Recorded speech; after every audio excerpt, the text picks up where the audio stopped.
Ciao a tutti, benvenuti sul mio canale Learn Italian with Annalisa. Oggi mi trovo a Venezia e come lo vedete sono su una gondola e adesso vi parlo un po' del mestiere di gondoliere e approfittiamo della gentilezza di Alessandro.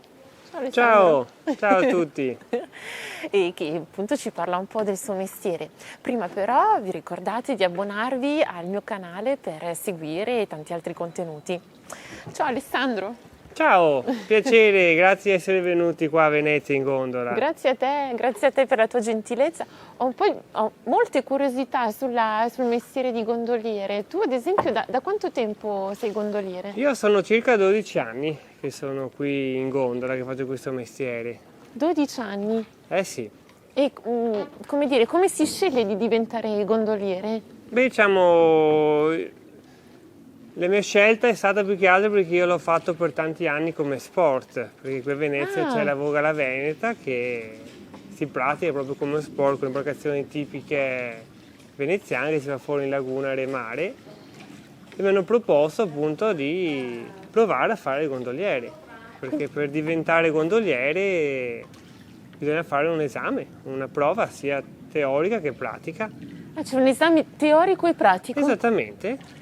Si fa un concorso pubblico dove bisogna passare gli esami e solo i più bravi passano questi test e hanno la possibilità appunto di diventare gondolieri. Ah, interessante, perché c'è un po' forse un'idea comune che il gondoliere può diventare solo se è di famiglia di gondolieri, non è più così? Allora, non è più così, non esattamente. È logico che uno che ha il padre o un familiare gondoliere è più portato perché ha la gondola e dunque può fare più pratica. Ah, giusto. E ovviamente certo. avendo una pratica migliore rispetto a un altro, l'esame sarà più semplice per lui. Questo indubbiamente. E dopo un po', sai com'è in Italia, se il padre fa il falegname, farei il falegname, se il papà è avvocato, farei avvocato, perché dopo diciamo si cerca sempre di seguire le orme del papà. Certo. Diciamo, se dopo è anche un mestiere, non è facile, nel senso deve piacerti. Dunque negli ultimi tempi non tutti hanno seguito le orme del papà, dunque tanti gondolieri magari hanno i figli che fanno altri mestieri e viceversa. Io per esempio sono il primo della mia famiglia a essere gondoliere. Che bello, interessante. E la figura del gondoliere esiste da molto tempo, immagino? Beh certo, il gondoliere diciamo è sempre unita alla figura della gondola e dunque bisogna parlare della gondola prima, che la gondola nasce come imbarcazione storica veneziana.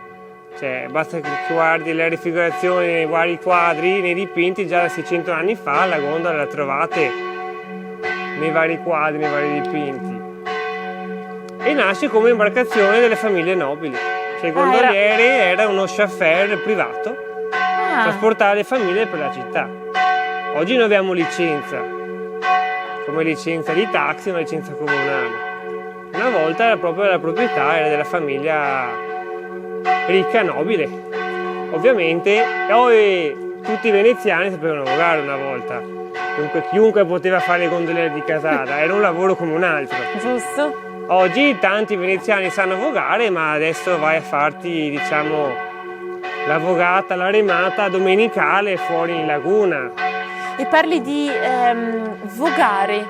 Vogare, questa si chiama, questa tecnica, diciamo, si chiama voga alla veneta, cioè si sta in piedi con un remo solo da un lato e si pratica principalmente nella laguna di Venezia. Nella laguna. Infatti si chiama voga alla veneta. Ah, voga alla veneta. Alla veneta. Interessante. E ho un'altra domanda, perché come dire, tu remi solo da una parte? Sì. E com'è possibile andare dritti? Questa è la magia della gondola. Se ve lo dico dopo non è più un segreto, no, sto scherzando. Allora, è la voga alla veneta. Allora, questo si parte sempre da Venezia, è tutto bello, diciamo, ma utile. Perché si voga in piedi? Perché quando una volta andavano fuori, nella laguna, più alto sei, più vedi distante e dunque vedevano i canali, vedevano le secche e così potevano guardare più in fondo. Se tu invece, come fanno nelle canoe, nei kayak, nei fiumi, sono seduti, quando sei seduto non vedi in fondo. Certo. Se sei bello alto puoi vedere più distante. Giusto. Esattamente, e sei libero di muoverti, vedi, si può volare con una mano, dunque quando andavi a caccia potevi avere una mano libera, quando dovevi tirare sulle reti potevi pescare una prende, dunque il tipo di voga nasce per una questione pratica. Perché diciamo... sei più libero di muoverti, Giusto. non sei seduto sul tuo posto, dunque sei libero di muoverti. Pensate, una volta andavano fuori a caccia o a pesca, si vogava, ma devi essere pronto a prendere quando sparavi l'anatra o il pesce. Interessante. Esattamente, questa era una cosa utile, diciamo, che dopo diventa appunto come oggi uno sport. Il discorso della gondola, invece, la gondola, proprio l'imbarcazione, aiuta a andare dritti perché nasce per essere portata da un remotore solo. Ecco. E infatti è asimmetrica. Infatti. Tutte le imbarcazioni tipiche veneziane sono con il fondo piatto, D'accordo. in modo da poter navigare in laguna anche con bassi fondali, però lì andavano via anche, come dicevo prima, a 2, a 4, anche a 6 remi per essere più veloci. La gondola nasce per avere un vogatore solo, per chi deve andare con calma dentro i canali, ed è asimmetrica, cioè bilanciata a destra in modo da controbilanciare il peso del gondoliere. Chiaro, giusto. E mi aiuta, perché... diciamo, ad andare dritta. Interessante, in effetti sì, quando siamo dentro la gondola vediamo proprio questa pendenza. Sì, il lato destro è più corto di circa 10-15 cm rispetto al lato sinistro, perché dopo dipende dal peso del gondoliere, cioè bilanciata in base al peso la gondola, e questa che è la forcola, lo scalmo dove si mette il remo, è in base all'altezza del gondoliere. È su misura. Esattamente. E quindi tu, per il tuo lavoro, questa è la tua gondola oppure... Questa è la mia gondola privata, sì. Che bello. E per fare la gondola immagino che ci siano tutta una conoscenza artigianale che viene messa in pratica anche per mantenere. Beh, certo, le gondole vengono costruite appunto per legge con le antiche tecniche. C'è il maestro d'ascia. Negli squari vengono costruite, gli squari sono, diciamo, le fabbriche delle gondole, ancora oggi esistenti in funzione, dove si costruiscono ancora oggi nuove gondole, questa ha circa 2 anni, e dove si fa la manutenzione ordinaria, cioè una gondola va riverniciata tutta quanta una volta all'anno. E qual è la durata di vita di una gondola? Può essere... Diciamo circa una trentina d'anni. Con una buona manutenzione. Bellissimo. La tua si chiama Isabella e Beatrice, vedi? Sì, esattamente, questi sono i nomi delle mie 2 figlie. Che bello. Isabella e Beatrice. Bellissimo. Molto interessante. E quindi noi stiamo passeggiando un po' per i canali. Che giro ci stai facendo fare, Alessandro? Sì, qui siamo all'interno del sestriere di Dorso Duro. I sestrieri, diciamo, sono i 6 quartieri di Venezia. Chiamo sestrieri perché appunto sono 6.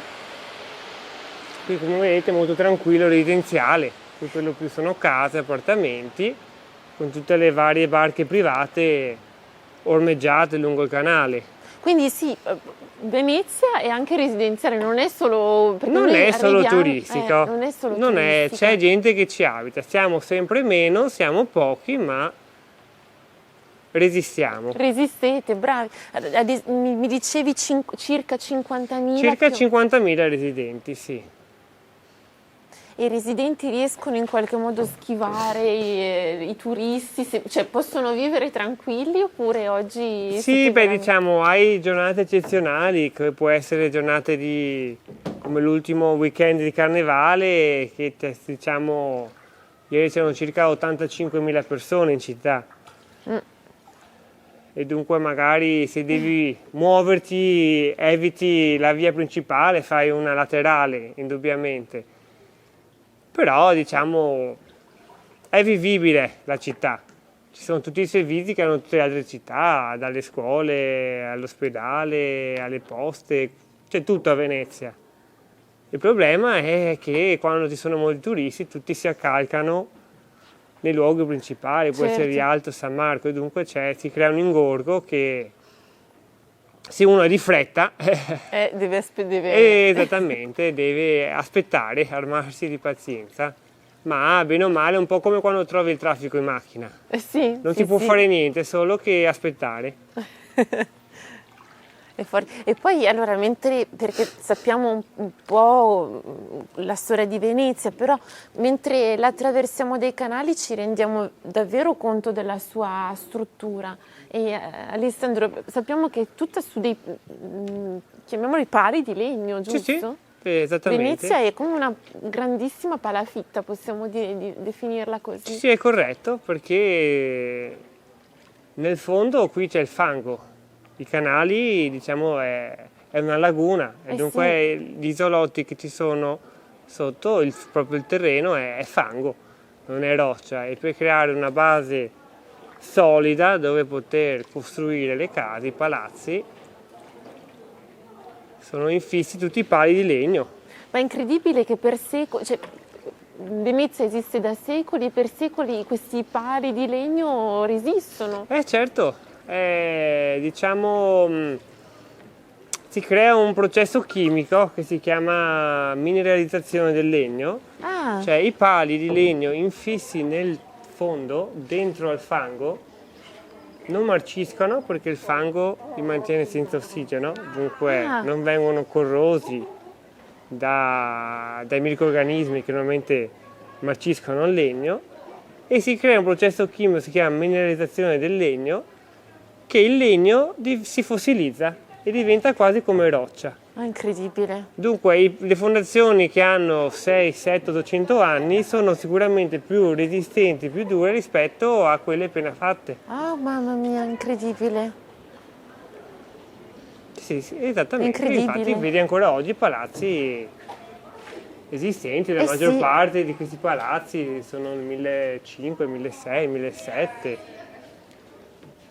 È veramente eccezionale. Quando poi sappiamo che appunto sotto la laguna è come... Sì, sotto ci sono tutti i pali di legno nel fondo, fino al livello del fango, dopo si costruisce uno strato, un livello di pietra, quella bianca che vedete, si chiama pietra calcarea, che la maggior parte veniva dalle cave della Croazia, che è molto, diciamo, poco porosa, molto resistente all'acqua, vedete anche qui sulla destra, uno strato di grandi blocchi fino al fondo, e dopo si costruisce con mattone e cemento.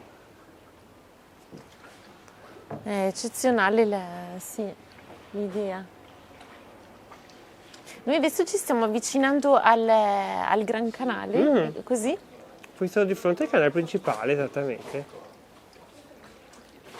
E per tornare invece al tuo lavoro, quante ore più o meno si lavora? Noi andiamo in base molto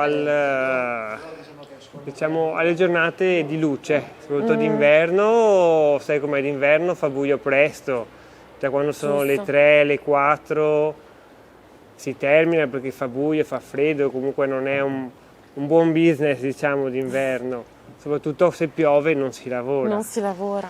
L'estate, diciamo, è un po' a piacere, nel senso si lavora più volentieri la sera perché è più fresco, nel senso d'estate il rovescio, diciamo, è che durante il giorno fa molto caldo, dunque si lavora poco, però si lavora di più alla sera, magari dalle 6 alle 9, 10 della sera perché è un po' più fresco. Dunque la gente magari è più invogliata, dunque magari sono giornate anche lunghe di 12 ore di lavoro, però il lavoro si concentra, diciamo, 3 ore la mattina e 3 ore la sera. Alla sera.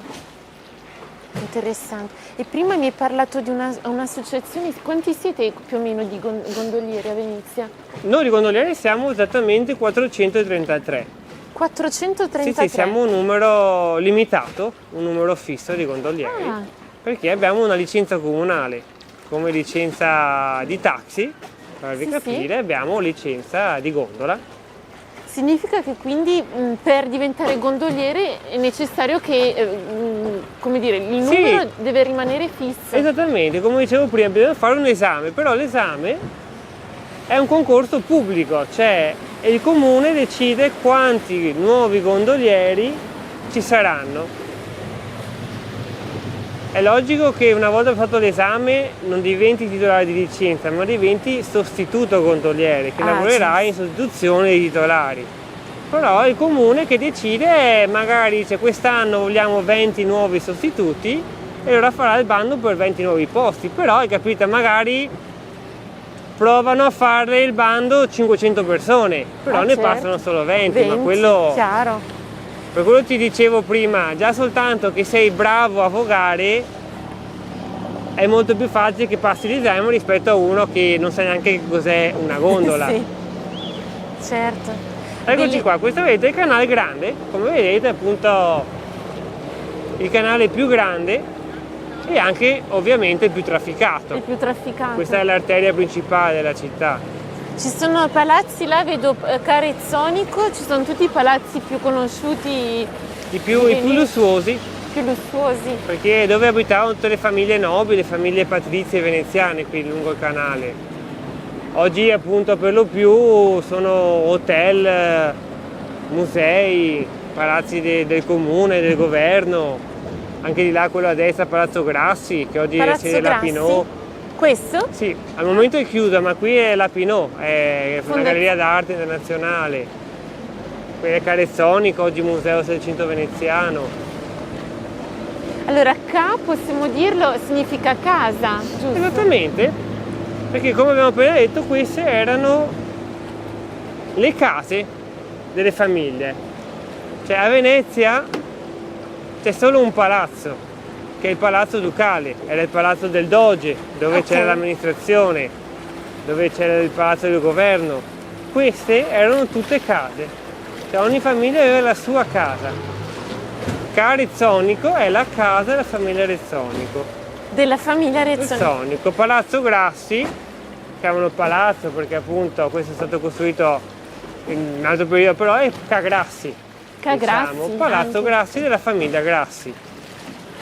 È fantastico. E una cosa che mi ha sorpreso a Venezia è anche tutta la toponomastica è unica, cioè la calle, il campo, non si parla di piazza, non si parla di via. Esattamente, perché appunto ogni cosa è diversa, cioè nel senso a Venezia tutto ha un significato e che ormai siamo abituati a essere un po' uniformi.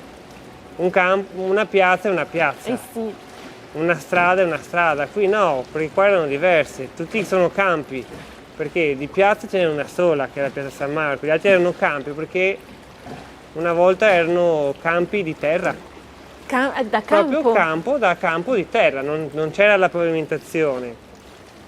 Le strade anche qua, per esempio qui sulla destra, questa via è una fondamenta, che sarebbe la strada che sta tra i palazzi e il canale, si chiama fondamenta. La calle invece è la strada che sta in mezzo a due palazzi, si chiama calle. Ah, ok. La Salisada sarebbe una strada selciata, cioè le prime strade che erano lastricate. Adesso, come vedete, tutte quante sono pavimentate ovviamente. Sì, però fino all'inizio del secolo non tutte erano pavimentate. E il nome ci riporta alle diciamo, differenti... Fino a 100, 150 anni fa anche i ponti erano molti di meno. Che meraviglia! E poi allora, ho ancora una curiosità, Alessandro, perché siamo in laguna. Sì. Quindi, oggi va bene, è più facile, ma mi sono chiesta come facevano i veneziani per l'acqua potabile, perché in laguna l'acqua è l'acqua... Sì, ovviamente l'acqua è acqua del mare. Del mare. Dunque è esattamente acqua salata. Abbiamo visto questi pozzi nelle... Sì, ogni campo ha il pozzo. I pozzi che trovate nei campi, quelli accessibili a tutti, erano i pozzi pubblici, che tutti potevano andare a raccogliere l'acqua, che veniva raccolta dall'acqua piovana. È incredibile. Cioè tutte le case, i tetti scaricavano nei campi, dopo l'acqua veniva raccolta, che si chiamano gatoli, sono nei bordi dei pozzi, sono diciamo 4 buchi di travaso per l'acqua dopo viene filtrata naturalmente con dei sedimenti, dai ciottoli più grossi a quelli più fine, e sotto c'era una cisterna e veniva raccolta l'acqua. Molti palazzi, anche più grandi, hanno i pozzi interni, dunque l'acqua quando pioveva veniva raccolta e convogliata all'internamente. Sì. Oggi è molto diverso, come vedete, tutte le grondaie esterne, Eh sì. nessuno avrebbe fatto una grondaia in un palazzo così bello, una grondaia esterna, perché è brutta da vedere, ma perché da quando non ci sono più i pozzi, l'acqua non deve più scaricare in strada, se no quando passi ti cade in testa, viene convogliata per l'interno. Però se voi guardate tutte le pluviali, le grondaie che vengono giù, sono tutte esterne al palazzo, perché sono state messe successivamente. È vero che allora in tutta questa bellezza, importanza estetica, la grondaia è un po' l'unico... E è l'unica cosa che sporge, Sì. diciamo, dalle case, Sì. che rovina un po' l'armonia, come oggigiorno i cavi elettrici, i cavi del gas, che sono indispensabili, anche molti ponti, tutte le tubazioni oggi arriva tutto dalla terraferma, gas, elettricità, acqua, Ok. ma tutto passa attraverso le strade e attraverso i ponti. Che meraviglia! Alessandro, grazie mille per la tua chiarezza, gentilezza e per questo bel giro. Grazie a voi, appunto, spero che vi sia piaciuto il giro, Sì, che sia tutto quanto moltissimo. bene. E poi io non faccio granché, io vi mostro solo quello che c'è da vedere. Ma sei anche in qualche modo Tutto- portatore di una tradizione quello sì. secolare. Bellissimo. Grazie Alessandro. Grazie a voi. Quindi seguiteci ancora una volta sul canale per tanti altri contenuti. A presto!